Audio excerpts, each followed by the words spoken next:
আসসালামু আলাইকুম ৰহমতুল্লাহি বাৰকাতু।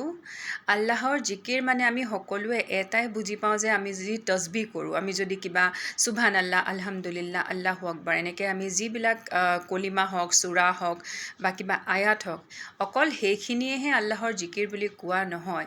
আচলতে আমি আল্লাহৰ মানে যি আজাব, সেই আজাবৰ ভয়ত আমি যিখিনি কাম কৰোঁ সেইখিনি আচলতে আল্লাহৰ প্ৰকৃত জিকিৰ।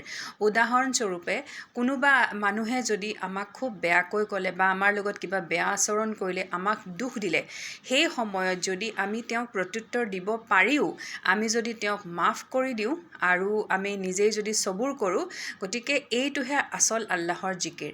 তেনেকুৱা প্ৰত্যেকটো ক্ষেত্ৰত আমি কৰিব পৰা হ'লেও আমি যিখিনি গুনাহৰ পৰা নিজকে যেনেকৈ তাকৱা অৱলম্বন কৰি আমি চলিব পাৰোঁ, সেইটোহে আচলতে আমাৰ আল্লাহৰ জিকিৰ। সেইটোৱে কয় তাৰমানে আল্লাহক ৰাজি কৰিবলৈ আমি যিখিনি কাম কৰোঁ সেইখিনিয়ে হৈছে আল্লাহৰ জিকিৰ।